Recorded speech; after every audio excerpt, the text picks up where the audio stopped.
Hello, welcome back to RL Talk. Today, I'm going to be talking about week 7 of RLCS season 9.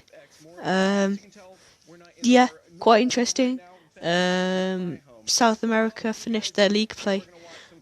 So, yeah, and it was the second to last week of North America and Europe. So, let's just get right into it with our matches in North America, which were Cloud9 beating Susquehanna Sonics in a 5-game madness of a series in a reverse sweep after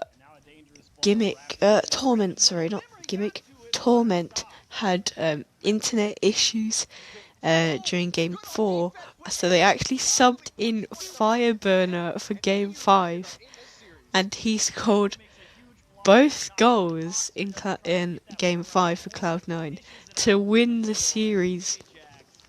Coach Fireburner coming out of retirement and keeping Cloud9's hopes for regionals alive. Also getting the MVP for the week. Anyway, over to our next match. It was Space Station versus Rogue. Relatively easy, 3-0 to Space Station.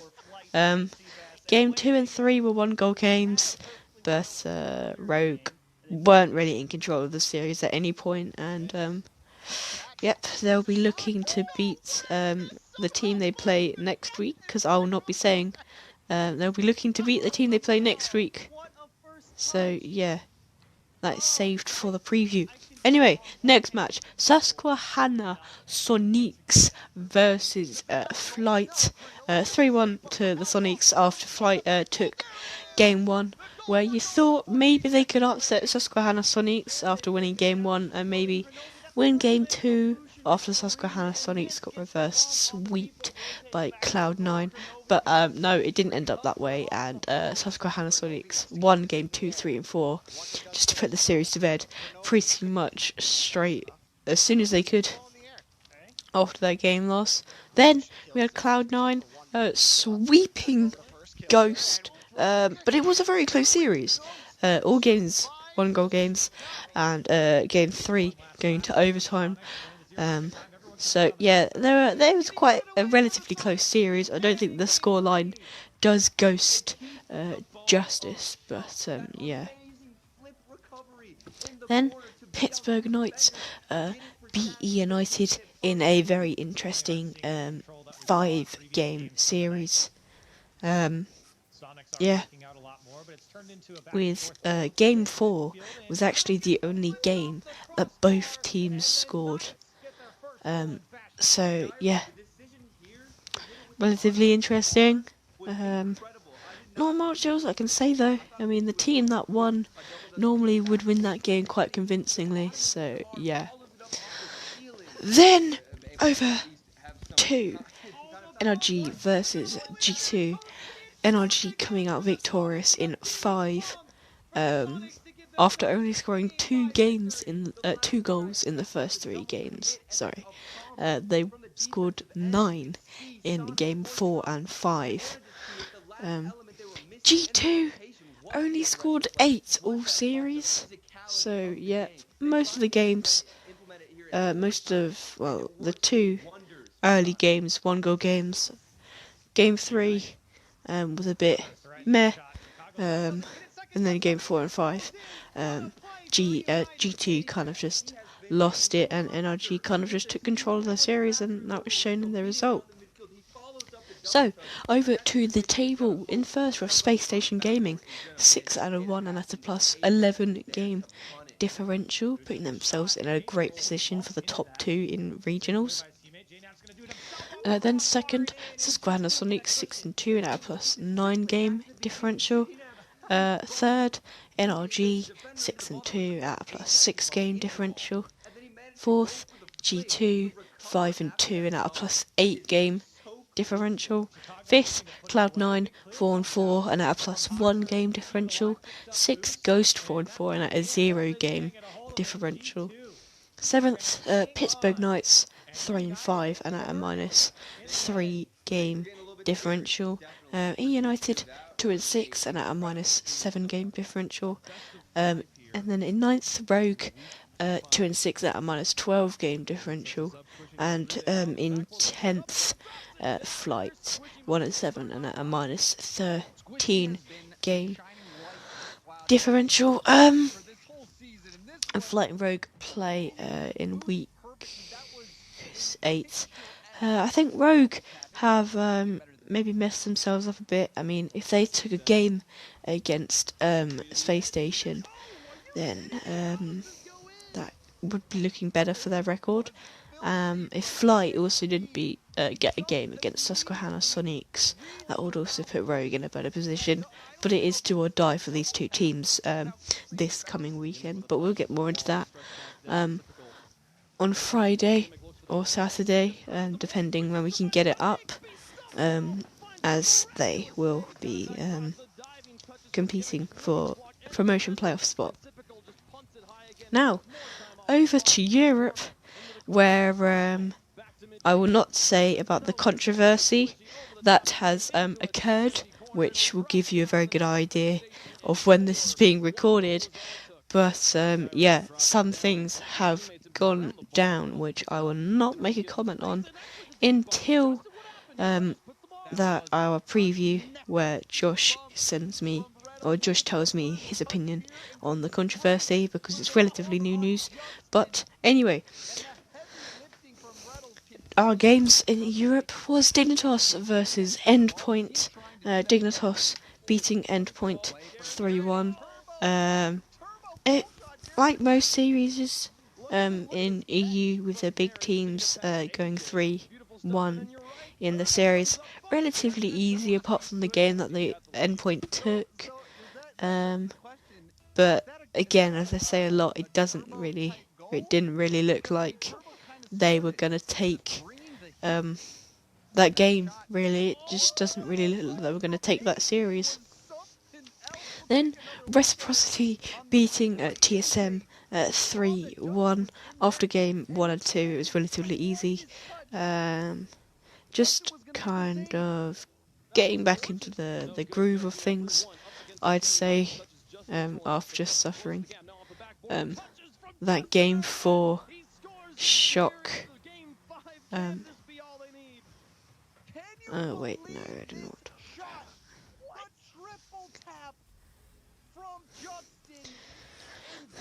Just kind of getting back into the swings of things for regionals, I guess. I mean, they haven't done terribly. I mean, you'd have to go quite far back to say they've had a bad run of form, but that's only like 2 or 3 games. So I wouldn't say they did terribly, but they're just not really convinced me a lot. But maybe they're getting back into the swings of things.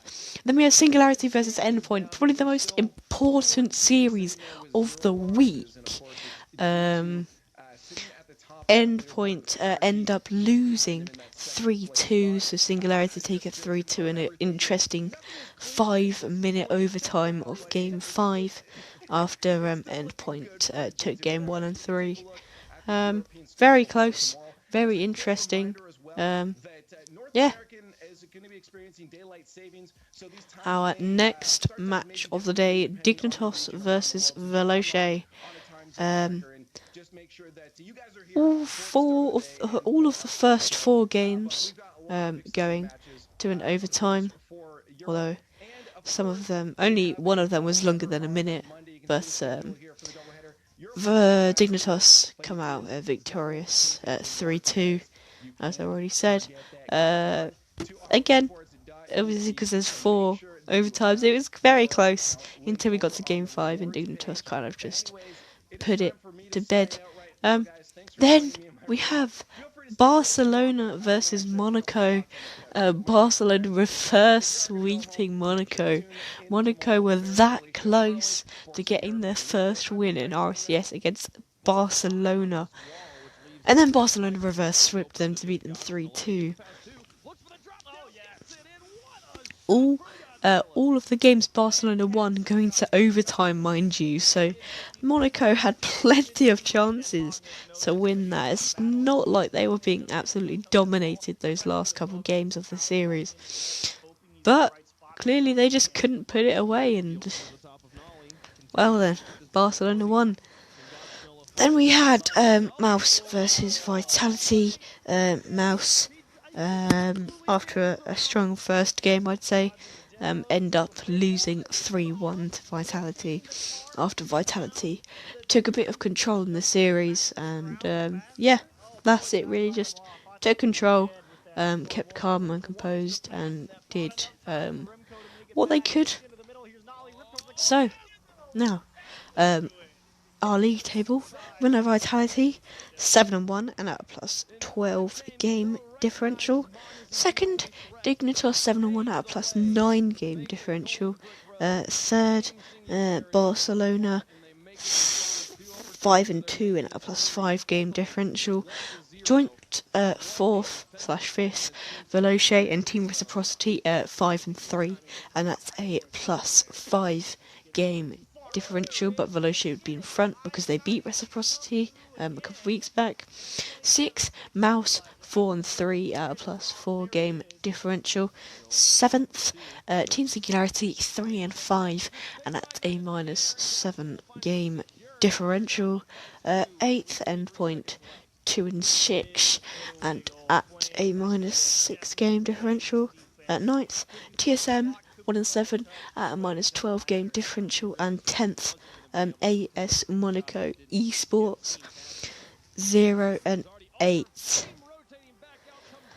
So now over to South America, where they had their last week of league play. So next week will be regionals, which is a bit annoying because it doesn't really work with the rest of the rest of the regions. Like, it doesn't work with North America and Europe. But anyway, so Avidity swept Poison Bullets in a relatively easy series. Game 3 went to an 8-minute overtime, but that was really the only trouble Avidity had with dealing with Poison Bullets, the ex-Ints team. Then Novus AV, the ex-Low-Key team, beating the Three Sins 3-1. Again, relatively easy. None of the games went to an overtime, so looked like they knew what they were doing. Then True Neutral beating 3-point shooters in a very crucial 5-game thriller for both of their seasons. That kind of set the tone for 3-point shooters and True Neutral. Yeah, quite close, apart from the last couple of games. Yeah, True Neutral coming out the victors in that and really helping out their chances of staying up with that result. Then Novus AV swept Most Wanted. Game 2 was relatively easy. Game 1 and 3 both went to overtime. But Novus AV kind of looked in control of the series and didn't look like they were going to slip up any time soon. Three Sins then swept Sapphires, which was no help to Sapphire in their bids to stay in the regional positions, so they could compete for a top 2 spot and a spot to stay in next season's competition. Then True Neutral actually reverse swept Most Wanted to fully put Sapphire out of contention. Most Wanted looked in control of the first 2.5 games of the series, but then True Neutral kind of just stopped them and said, nah, you don't deserve this. You know, you got swept by Novus AV. You know, we've been working hard to deserve this. You've already secured 4th, so we're gonna take this series from now. So that meant that the league table goes a little bit like this. First, Nova Xavi 7-0 at a plus 17 game differential, only losing 4 games in the entire season, which in fact came in the form of 2 from Ints/Poison Bullets, 1 from Avidity and 1 from the 3 Sins. So only losing 4 games all season. Second, we had Avidity. Actually, joint second, we had Avidity and the 3 Sins, 5-2, and at a plus 8 game differential. But because Avidity beat the 3 Sins in week 2 in a reverse sweep, mind you not, they claim second, but it doesn't really matter because they're going to be playing each other next week anyway. Then fourth, we have Most Wanted 3-4 and at a minus 2 game differential. Fifth, True Neutral 3-4 at a minus 5 game differential. Sixth, Poison Bullets 2-5 and at a minus 8 game differential. Narrowly missing out, seventh, Sapphire 2-5 at a minus 9 game differential. And eighth, 3-point Shooters 1-6 and at a minus 9 game differential. Clearly Sapphire forfeiting those 2 matches on week 1 really did not help them in terms of game differential, and that is pretty much the entire cause of their demise of this season and why they will not be making it to regionals. Now over to Oceania, where the results really don't matter as much as Europe and North America and South America at the moment. But in the next couple of weeks, they will. This was only week 4, so as we go into the final couple of weeks, the results will start to matter. So, the games were Ground Zero, reverse sweeping Cringe Society, in again a series that looked like it was under control from Cringe Society, but Ground Zero brought it back after that game 3 overtime and took the wins from there. Then Mind Freak with a relatively easy sweep on Team Esper, only scoring 1 goal all series. Then Fury pulling off a shock result against Renegades at 3-1 to the team, and that is going to be a big shock to Renegades, as they are handed their second loss of the season, and doesn't look like they're as prestigious as they have been before. Then Canberra Havoc beating Overt 3-1, finally getting their first win of the season on the board. But what that does do for the league table is first Mind Freak 4-0 and at a plus 8 game differential. Second, Ground Zero 3-1 at a plus 5 game differential.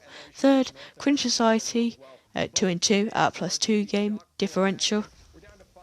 Fourth, Renegades 2-2 at a 0 game differential. Fifth, Fury 2-2 and at a minus 2 game differential. Sixth, Overt 1-3 at a minus 2 game differential. Seventh, Team Esper 1-3 at a minus 5 game differential. And eighth, Canberra Havoc 1-3 and at a minus 6 game differential. So that does it for the review of week 7 of RLCS. Make sure you're tuning in to South America, especially this weekend, but also Europe and North America. Obviously, South America is going to be interesting, but it's not going to be as hyped as it normally is, because obviously Worlds got cancelled, so that is very unfortunate. So I feel a lot of teams, a lot of these games won't be as hyped up as they thought they would be, and that's how I felt this season, that it was not as good for me, but I'll be discussing that more in the preview of week 8. But that's all from me. Hope you guys have a good couple of days, and until next time, goodbye.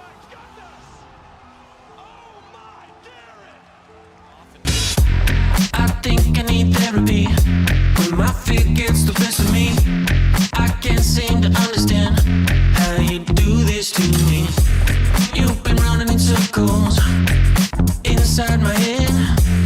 Wasn't looking for love, but baby, I found you instead. I didn't know I was a casualty until you stopped my heart and you made me see.